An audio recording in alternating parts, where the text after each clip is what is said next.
निश्चल Herald मामले में कांग्रेस अध्यक्ष सोनिया गांधी और उपाध्यक्ष राहुल गांधी को दिल्ली हाईकोर्ट से झटका। दिल्ली हाईकोर्ट ने दोनों नेताओं को कोर्ट में पेशी से छूट देने से इनकार किया है। दोनों नेताओं को आज पटियाला हाउस कोर्ट में पेश होना होगा। तमिलनाडु के अंदरूनी जिलों में कई स्थान पर भारी बारिश के बाद फिर बाढ़ की चेतावनी।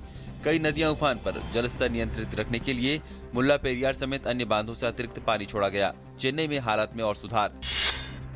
तमिलनाडु में जीवन बीमा पॉलिसी से संबंधित सुविधाओं के निपटारे के लिए सार्वजनिक क्षेत्र की इंश्योरेंस कंपनियां लगाएंगी जागरूकता शिविर। केंद्र ने कंपनियों को बीमा सुविधाओं के दावों को जल्द से जल्द पूरा करने को कहा। निजी कंपनियों से भी बीमा से जुड़ी सुविधाओं को तेजी से देने को कहा। अफगानिस्तान पर बहुपक्षीय सम्मेलन में हिस्सा लेने के लिए विदेश मंत्री सुषमा स्वराज आज जाएंगे इस्लामाबाद। सुषमा स्वराज पाकिस्तान के विदेश मंत्री से कल कर सकती हैं द्विपक्षीय वार्ता।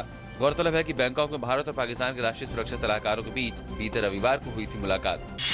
शीतकालीन सत्र में कल पहली बार लोकसभा और राज्यसभा में हुआ सुचारू कामकाज। लोकसभा ने न्यायाधीशों के वेतन से जुड़ा विधेयक पारित किया। 6 अन्य विधेयक पेश। राज्यसभा में नेपाल की स्थिति पर हुई चर्चा। विदेश मंत्री सुषमा स्वराज को भरोसा अगले 4-5 दिनों में निकल जाएगा समाधान। साल 2002 के हिट एंड रन मामले में 5 साल की सजा के खिलाफ अभिनेता सलमान खान द्वारा दायर याचिका पर बम्बई हाईकोर्ट आज अपना फैसला सुना सकता है। इस मामले में उच्च न्यायालय ने अपनी अंतिम कार्रवाई शुरू कर दी है। सत्र अदालत ने गत 6 मई को 49 साल के अभिनेता को गैर इरादतन हत्या के आरोप के लिए आईपीसी और दूसरे अपराधों के तहत दोषी ठहराया था। सलमान ने उच्च न्यायालय में याचिका दायर की थी, जिसने उसे मामले में दलीलें सुनने से पहले जमानत दे दी थी। उच्चतम न्यायालय ने सभी राज्य सरकारों को तेजाब हमले से पीड़ितों को डिसेबिलिटी एक्ट के तहत लाने के निर्देश दिए हैं। पीड़ितों के लिए मुआवजा, पुनर्वास और निःशुल्क चिकित्सा की व्यवस्था करने के निर्देश दिए गए हैं।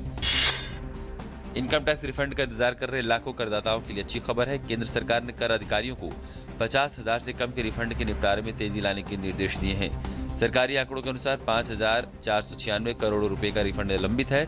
राजस्व सचिव की सीबीडीटी के अधिकारियों के साथ बैठक के बाद नए रिफंड संबंधी निर्देश जारी किए गए हैं।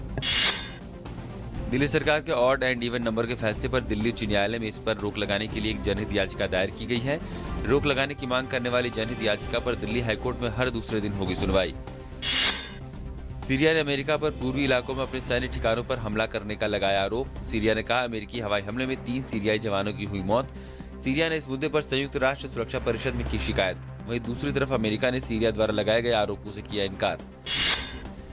चीन की राजधानी बीजिंग में कल प्रदूषण और धुएं की ऐसी चादर फैली कि मजबूरन सरकार को पहली बार रेड अलर्ट जारी करना पड़ा। चेतावनी जारी रहने तक स्कूल बंद रहेंगे और निर्माण कार्य रुके रहेंगे। प्रशासन को आशंका है कि 3 दिन तक धुंध बहुत ज्यादा रहेगी। यही नहीं, राजधानी बीजिंग में सम और विषम नंबर की गाड़ियां एक दिन छोड़कर बंद रहेगी। बीजिंग के सबसे ज्यादा प्रभावित इलाकों में जहरीले कणों का स्तर 256 माइक्रोग्राम प्रति क्यूबिक मीटर था। विश्व स्वास्थ्य संगठन के मुताबिक 25 माइक्रोग्राम प्रति क्यूबिक मीटर तक का स्तर सुरक्षित है। पश्चिम एशिया जहां एक और आईएस और उसके खिलाफ लड़ाई का गढ़ बन गया है, तो वहीं सकारात्मक बदलाव की आहट भी यहां सुनी जा सकती है। सऊदी अरब में 12 दिसंबर को स्थानीय निकाय के लिए होने वाले चुनाव महिलाओं के लिए जश्न का मौका होंगे, क्योंकि लंबे इंतजार के बाद पहली बार महिलाओं को भी चुनाव लड़ने का अधिकार मिला है। लिहाजा महिलाएं बढ़ चढ़कर इस चुनाव में हिस्सा ले रही हैं और सऊदी अरब के रूढ़िवादी समाज में इसे ऐतिहासिक कदम बताया जा रहा है। दक्षिण अफ्रीका को 4 क्रिकेट टेस्ट मैचों की श्रृंखला में 3-0 से हराने के साथ ही भारत आईसीसी टेस्ट चैंपियनशिप तालिका में दूसरे स्थान पर पहुंच गया। भारत ने चौथे और आखिरी टेस्ट में दक्षिण अफ्रीका को 337 रन से हराया।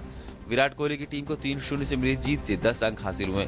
इससे उसके 100 से 110 अंक हो गए और वो ऑस्ट्रेलिया और पाकिस्तान से ऊपर पहुंच गई है। ऑस्ट्रेलिया तीसरे और पाकिस्तान चौथे स्थान पर खिसक गया है। हाशिम अमला की टीम इस हार के बावजूद नंबर 1 पर बनी हुई है, लेकिन अब उसकी बढ़त 16 की बजाय सिर्फ 4 अंक ही रह गई है। पूर्व विश्व चैंपियन विश्वनाथन आनंद ने कठिन हालात से उभरते हुए मौजूदा विश्व चैंपियन नॉर्वे के मैग्नस कार्लसन को लंदन शतरंज क्लासिक के तीसरे दौर में ड्रॉ पर रोका।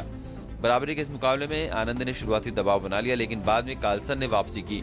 प्रतियोगिता में अनीश गिरी और वाचिएर लागरी शीर्ष पर हैं, जबकि कार्लसन, आनंद, आरोनियन, एडम्स, क्रिस्चुक, नाकामुरा और कारुआना दूसरे स्थान पर हैं। अंतर्राष्ट्रीय प्रीमियर टेनिस लीग में इंडियन एसेस का शानदार प्रदर्शन जारी है। सोमवार को हुए मुकाबले में टीम ने अपने स्टार खिलाड़ी राफेल नडाल के शानदार प्रदर्शन के बल पर यूएई रॉयल्स पर 30-18 से जीत दर्ज करने में कामयाबी हासिल की। वहीं सेरेना विलियम्स के दमदार खेल की बदौलत फिलीपीने मैवरिक्स की टीम जापान वॉरियर्स को शिकस्त देने में कामयाब रही।